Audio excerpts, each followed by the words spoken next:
à tous et à toutes, ici Olivia Bordarier, je suis très heureuse de vous retrouver pour cette nouvelle interview où aujourd'hui je vais vous présenter une Canadienne, une Québécoise. Vous allez voir, son accent va vous enchanter votre cœur.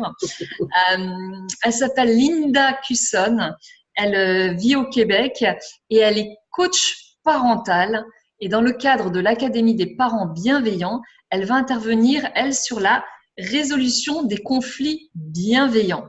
Donc, je vais lui laisser la parole. Elle va vous expliquer exactement ce qu'elle propose. Eh bien, bonjour tout le monde, je suis vraiment contente et merci Olivia pour cette belle rencontre, cette belle opportunité que tu nous offres pour à moi et les autres experts pour puis même de te connaître, de te rencontrer, c'est vraiment un plaisir. Alors oui, moi, mon expertise, c'est la résolution de conflits. La formation, c'est résolution de conflits bienveillants. On parle, hein, vous avez sûrement des petits conflits entre frères et sœurs, entre deux frères, entre vous et votre enfant. Hein? Des conflits parce que, bon, sur une règle de la maison que ça ne fonctionne pas, ou le soir, il ne veut pas se coucher, ou il ne veut pas manger, ou hein, entre frères et sœurs, hein, une chicane pour un jouet, pour une activité, pour l'ordinateur, le temps d'utilisation de l'ordinateur. En fait, il y a plein il y a plein de choses qui arrivent qui fait que il y a des conflits, hein, n'est-ce pas? Ah, mais avant tout, je pense que je vais prendre le temps de me présenter un peu. C'était surtout ça au départ. Alors, moi, je suis Linda Cusson, je suis coach parentale ici au Québec. Je suis aussi conférencière. Je suis auteure du livre « 6 règles d'or pour parents branchés ». J'ai deux grands-enfants de 24 et 22 ans. Alors, toute l'expertise que j'ai par rapport à la formation et le livre, c'est mon bagage, c'est mon expérience de maman, d'éducatrice aussi. Je suis éducatrice dans un centre de la petite enfance qu'on appelle ici, depuis 26 ans maintenant. Et cette expérience-là et mon expérience de coach parental a fait que j'ai créé mon livre, que j'ai écrit mon livre et que c'est ça, je partage mon bagage à tout le monde pour avoir des familles avec une belle ambiance comme les parents souhaitent aujourd'hui avoir. Alors, si on revient à la formation, c'est ça. Qu'est-ce qu'un conflit? Hein, un conflit, oui, entre deux personnes, mais ça peut être aussi un conflit, un conflit interne. Ma façon de réagir, pourquoi je réagis comme ça? Hein? Pourquoi je réagis impulsivement? Pourquoi je réagis aussi de façon frustrée ou en colère? Dans la formation, on prend le temps de faire une introspection sur nous, d'essayer de comprendre. Okay. Est-ce que je suis dans une situation stressée de ce temps-ci? Est-ce que j'ai des situations qui fait que qu'est-ce qui se passe dans ma vie? Est-ce que j'ai eu un déménagement? Est-ce que j'ai eu un divorce? Est-ce que j'ai eu un deuil qui fait que je réagis comme ça? Est-ce que j'ai des blessures intérieures, des croyances limitantes qui fait que je réagis à l'action que l'enfant vient de faire, que je réagis aussi de cette manière-là? OK? On fait une introspection. C'est important de le faire. Puis l'autre chose, quand l'enfant fait une action qui nous dérange, pourquoi il agit comme ça? Est-ce que lui aussi a vécu quelque chose? Est-ce qu'il vit de l'intimidation à l'école et il ne sait pas comment le dire? Et c'est sa seule façon d'exprimer son mal-être, hein? Son désaccord, sa peine, sa tristesse, sa frustration. Est-ce que c'est sa façon à lui d'exprimer ça? Est-ce que c'est pour ça qu'il fait qu'il tape ou qu'il pousse ou que... Pourquoi il réagit comme ça? C'est de creuser un petit peu plus loin pour comprendre pourquoi il agit de cette façon-là. C'est important de prendre le temps de se poser ces questions-là. Est-ce que tu peux nous donner un exemple, Linda, d'une situation que tu aurais vécue, d'un accompagnement où il y avait un conflit et comment vous avez réussi à dépasser ça?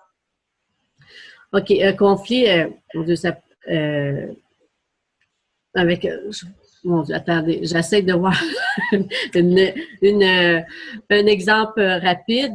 Des fois, c'est un enfant qui arrive au CPE, je vais dire CPE, ça c'est pour un centre de la petite enfance, qui arrive le matin, qui pleure, que c'est pas habituel.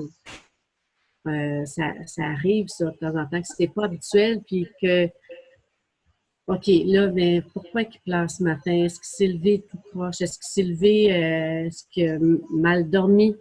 Est-ce qu'il s'est levé du mauvais pied? Est-ce qu'il y a eu une chicane ce matin? On essaie de comprendre le geste en arrière. L'enfant qui, bon, à l'école, je sais pas, les exemples ne viennent pas vite. L'enfant qui mord, bon, il mord, il tape. Est-ce qu'il y a peut-être pas les mots pour exprimer? Parce qu'il est petit, hein? Il n'y a pas les mots, c'est sa façon à lui de dire hey, « Regarde, je viens de me faire enlever mon jouet. J'aime pas ça. » Ou bien pourquoi qu'elle agit comme ça? Est-ce que c'est parce qu'il se passe des choses à la maison? Est-ce parce qu'il s'ennuie, papa, maman? Ça arrive, ça. Quand ils font beaucoup d'heures en garderie, des fois, en CPE, l'enfant peut réagir comme ça parce qu'il y a de l'ennui. Fait qu'au lieu de... Puis l'autre chose, c'est qu'il ne connaît pas les mots. Hein? Le petit a de la difficulté à nommer « j'ai peur »,« je suis fatigué »,« je suis triste », il ne sait pas. Fait que sa façon à lui, ça va être de frapper, ça va être de pousser, ça va être de peut-être même de mordre. Ça va être sa façon à lui. Et c'est là qu'il faut s'arrêter, OK, de voir la situation, hein, OK, qu'est-ce qui s'est passé ce matin? On pose la question à papa, maman, est-ce qu'il y a eu quelque chose, un changement dans sa vie? Est-ce qu'il y a eu un déménagement? Est-ce que, je ne sais pas, son petit animal, son petit chien est décédé? Est-ce qu'il y a eu du changement dernièrement qui fait qu'il réagit comme ça? On pose la question. On pose la question aux parents et on regarde l'enfant et on l'analyse aussi, on observe ce qui se passe. Donc toi, Quand on sait tout ça, on peut répondre à son besoin qui est de recevoir de l'amour, de recevoir sa sécurité, hein, d'avoir sa reconnaissance, c'est important. Donc si je comprends bien, toi, tu aides les parents à décrypter peut-être des choses qui ne sont pas dites par l'enfant, à mieux comprendre et finalement peut-être avoir un petit mode d'emploi pour mieux comprendre son enfant parce que quand on est parent, ben, on ne sait pas tout, on découvre au fur et à mesure. Exact. Et toi, grâce à ton expérience, aussi bien en tant que éducatrice, mais également en tant que coach parental, tu permets d'ouvrir les horizons aux parents, de les orienter sur comment aborder l'enfant dans sa globalité. Exactement. L'enfant, on sait, il a besoin d'amour, reconnaissance et sécurité. C'est 3 besoins essentiels. Mais c'est comment on lui offre ça. Hein? Est-ce que puis des fois, c'est parce que c'est un manque de trucs aussi, là. OK? Des fois, c'est nous, on manque de trucs, on manque de confiance en nous. La vie, on est stressé. Là, ben, on veut répondre de la meilleure façon, mais par le manque de moyens, on répond des fois tout croche à ça. OK? Mais si l'enfant fait un geste dérangeant, OK? Comme je disais tantôt, il tape, ben non, il va intimider, il va agacer, il va faire mal aux amis. OK. Si je mets beaucoup, beaucoup d'emphase là-dessus, sur son geste dérangeant, mais je lui donne de la reconnaissance sur ce geste-là. OK? Ça ne veut pas dire de ne pas intervenir, c'est pas ça que je dis. Bien différent. Mais au contraire, si on mettait l'emphase, si on lui donnait de la reconnaissance, de l'amour, de la sécurité sur ces gestes positifs qu'il fait régulièrement. Dans ce temps-là, l'enfant, il sait. Il sait, puis il a besoin de ça. C'est des besoins essentiels. Alors, si on lui donne de la reconnaissance pour ça, de l'amour, bien, il y a plus de chances que ces gestes-là, il les refasse. Il va le refaire parce qu'il sait qu'il y a de l'amour, qu'il reçoit de l'amour, qu'il reçoit ses besoins essentiels en agissant de la bonne façon, de l'avoir des bonnes actions. C'est ça qui faut changer, qui est difficile à changer parce qu'on est plus porté à Moi, je pensais ça, à pointer du doigt quand il fait un geste dérangeant, hein? Quand il fait un geste positif, là, on ignore. Mais c'est le contraire qu'il faut faire. C'est le contraire. Alors, c'est ça que j'enseigne aux parents. Et à faire la distinction entre un besoin et un désir. Hein? Le besoin et un désir, c'est quoi? Et quand on a compris ça, quand on comprend ça, mais c'est plus facile dans ce temps-là de répondre. Est-ce que je réponds à son besoin? Ou est-ce que je réponds à son désir? Ou bien non, comment lui enseigner à atteindre, à avoir son désir aussi? C'est des bases importantes à avoir. Oui, et puis quand on a discuté avant l'interview, tu me disais aussi, j'aide les parents à savoir s'il faut toujours résoudre tous les conflits que peut avoir un enfant. Des fois, quand ils sont un peu plus grands, on a un petit peu ce syndrome du parent peut-être un peu sauveur, à vouloir toujours protéger son enfant. Et toi, tu les aides aussi à savoir quand est-ce que il faut réagir et peut-être que dans d'autres situations, il faut laisser l'enfant vivre ses propres expériences. Exactement. Nous, on est là pour l'enseigner. Hein? Justement, dans la formation, j'ai des méthodes de communication qui enseignent à l'enfant à résoudre ses conflits.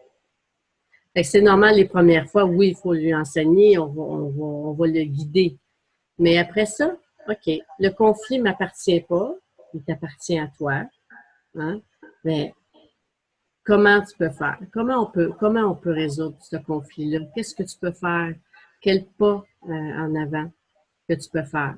Alors, j'ai des techniques de communication dans la formation pour faciliter l'enseignement, justement pour les enfants, et que c'est bon aussi pour nous. Nous, quand on a un conflit avec notre enfant, bien, les techniques sont bonnes pour nous aussi. C'est bon pour toute la famille, pour avoir une ambiance agréable dans la maison. Oui, parce que ce qu'on disait, c'est que finalement, on a toujours l'impression, au début, on vient parce qu'on a un problème avec son enfant, et finalement, on se transforme nous-mêmes puisqu'on apprend à mieux se connaître, à mieux comprendre ses besoins et les besoins de son enfant. Et donc, du coup, après, c'est toute la famille qui se transforme avec. C'est ça? Exactement. Exactement. Ça part de nous, hein? Ça part de nous. Dans mon livre... Tu peux nous montrer ton livre, oui. Si jamais il y a des parents qui aimeraient aller le voir? 6 règles d'or pour parents branchés. Et je sais qu'il est en Europe aussi, mon livre. On peut le trouver sur quel type de plateforme? Soit Béliveau Éditeur, bien il est sur Amazon aussi. D'accord, super. Mais ce que je dis, c'est que le résultat d'une intervention dépend à 80% de votre attitude et à 20% de votre façon de faire. Fait que notre attitude à nous, c'est ça qui fait la différence. Si je suis en réaction, si je réagis impulsivement, si je me mets à crier, à faire la morale, ça ne fonctionne pas. Ça ne fonctionnera pas. Et si au contraire, je reste calme, okay? Je reste calme vis-à-vis d'une action qui vient de se faire, je reste calme et en confiance, OK? Bien, il y a bien des chances que ça fonctionne. Il y a 80% des chances que la situation va changer, va se régler. Mais ça, c'est pas toujours évident, hein, d'agir, mais de façon calme. Parce qu'on a une journée stressée. On disait tantôt, hein, Olivia, les journées de travail, puis le soir, la conciliation de tout ça, comment ça peut être difficile.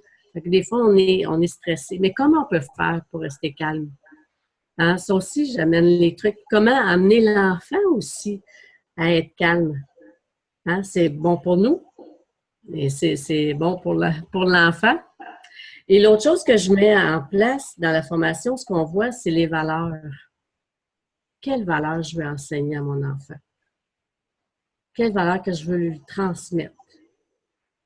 Ça, quand on a mis ça en place, bien, ça nous aide beaucoup à savoir encore là, OK, est-ce que j'interviens ou pas? Est-ce que pour moi, ça, c'est important ou pas? Ça, c'est essentiel en conjoint de s'asseoir parce qu'on n'a pas été élevé de la même façon. Hein? mes conjoints, de s'asseoir puis de prendre le temps d'écrire nos valeurs qu'on veut transmettre. Est-ce que c'est quoi mes valeurs familiales? Qu'est-ce que ça veut dire, mes valeurs familiales, moi? Est-ce que ça veut dire, OK, ben pour moi, c'est au moins 3 fois par semaine là, que je m'assois et qu'on soupe ensemble? Ou est-ce que ça veut dire que le sport, on le fait tous ensemble? Moi, qu'il y en ait juste un dans la famille qui fasse du sport, non. Pour moi, il faut que ça soit tous ensemble. Est-ce que c'est ça que ça veut dire, une valeur familiale? Le respect, qu'est-ce que ça veut dire pour vous? Le respect de l'environnement, le respect de l'autre. Qu'est-ce que ça veut dire? On met tout ça en place. Le respect. Les règles, les conséquences. Les règles, qu'est-ce que je veux? Hein? Je veux que tu marches. Je veux que tu rentres à 10 heures. Je veux que sur l'ordinateur, tu sois 30 minutes. Sinon, respect. Qu'est-ce qu'on fait? Est-ce que c'est je t'enlève 10 minutes de l'ordinateur le lendemain? On met ça en place. Et l'autre chose, le tableau des habiletés, passion, qualité. Ce tableau-là, pour moi, il est super important parce que, encore là, ça permet les journées que ça va moins bien, hein, des journées qui sont plus difficiles, mais on regarde ce tableau-là et ça nous dit, on voit toutes les qualités de notre enfant, on voit toutes les qualités, puis ça, c'est chaque membre de la famille, même notre conjoint. Et quand ça s'est mis en place, mais encore là, quand ça va moins bien, ou juste on l'affiche près du frigo, hein? Puis ça nous permet de dire, hey, tu travailles vraiment fort, mon enfant, j'aime ça parce que, regarde, ton cours de mathématiques, comment tu réussis, tu travailles fort. Hey, merci de mettre la table, j'apprécie énormément. Là, ce tableau-là permet de ramener pour donner la reconnaissance, donner de l'amour à l'enfant sur ses gestes positifs. Ça permet de s'y référer au tableau. Je trouve ça hyper intéressant, Linda, parce que surtout en plus que ce que tu dis, c'est donc de faire un tableau où tu mets les habiletés, les compétences, les qualités donc des différents membres de la famille, mais en plus tu les affiches. Donc ça veut dire que donc le parent qui vit une situation un peu compliquée le soir, qui est énervé contre son enfant, il peut se tourner vers ce tableau et se dire bon, je relativise parce qu'il a toutes ses qualités et tout ça et je vais moins m'énerver. Donc déjà, lui, ça permet peut-être de baisser un peu la pression. Mais aussi les enfants, ça les aide à gagner en confiance en eux parce que quand ils voient cette liste avec toutes les qualités et habiletés qu'ils ont, ils en prennent conscience et se disent ah ouais, mais moi je suis fort pour ça, moi je suis bon pour ça. Et donc il y a un double bénéfice. Enfin, c'est comme ça que je le vois. Exactement ça. Son identité personnelle, son estime de lui-même, son amour de lui-même, sa confiance en lui, en elle. Le tableau, il est là pour ça. Et pour nous aussi, moi, c'est un tableau que je me sers. Quand il y a des journées que ça va moins bien, ou des périodes aussi que ça va moins bien, mais je vais le lire, puis oh boy, OK, j'ai tout ça, moi. Je suis capable j'ai tout fait ça. On dirait qu'on revoit toutes nos réalisations qu'on a faites en arrière et qui on est aujourd'hui. Ça met une fierté. On se tient le dos droit, puis ça nous remonte, ça part bien une journée, je te dirais. En tout cas, c'est très bénéfique, très, très, très bénéfique. Et si moi, je le lis, et si moi, je suis enthousiaste, je lis mon tableau, ça me donne l'enthousiasme, ça me donne confiance en moi. Qu'est-ce que l'enfant voit? Qui l'enfant voit? C'est nous. On est l'exemple. Fait que s'il nous voit en confiance, s'il nous voit qu'on est bien, qu'on est à l'écoute, qu'on est dynamique, qu'on est travaillant, mais ça va se dégager de nous. Et l'enfant, il le reçoit. Il nous voit, l'enfant. Hein? On est des exemples, nous. L'enfant, il nous voit, il nous perçoit, par tous ses sens, il vient nous chercher. Fait que si on est... ce tableau-là, il permet tellement de choses. Encore là, c'est nous qu'on grandit. On grandit, puis la famille, par même, ça va tout... Ça va se refléter à grandeur dans la famille, ça, dans la maison. J'aime beaucoup, Linda, ce que tu nous transmets. C'est beaucoup de sagesse, de bon sens et de bienveillance. Et c'est plein de petites pépites. Enfin, vraiment, rien que le tableau dont on vient de parler, je me dis, Voilà, n'importe quel parent qui aura écouté cette interview pourra le mettre en place et en avoir un vrai bénéfice pour toute la famille. Exactement, bien sûr. Ben oui. Le tableau, en tout cas, moi, c'est les 3 tableaux, valeurs, règles et les habiletés, passion, qualité. C'est les 3 tableaux que chaque famille que je vais coacher, je leur enseigne. Comme éducatrice, je suis au CPE, ben, les enfants, je les connais. J'ai mes règles aussi. J'ai les règles de l'établissement, mais j'ai aussi dans mon local, tout est clair. Je sais je connais leurs forces, je connais leurs passions, les enfants. Je suis capable de valoriser qui ils sont. Je suis capable, puis je sais ce qu'ils sont capables de faire. Fait que je vais chercher leur côté à eux, je les grandis. On les grandit, ces enfants-là. Mais je doute pas que tu dois être une coach formidable avec les parents parce qu'ils doivent vraiment avoir de vrais bénéfices après dans leur quotidien. Donc, Merci, t'es gentil. si les parents qui nous suivent ont envie de te connaître davantage ou de te rencontrer, donc ils peuvent commander ton livre.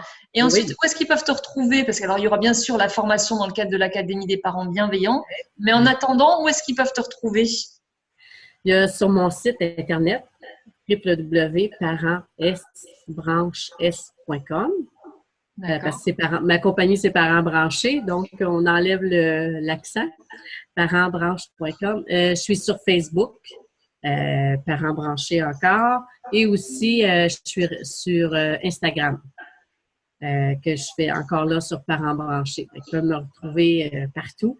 Ce serait vraiment un plaisir de communiquer avec vous. Hein?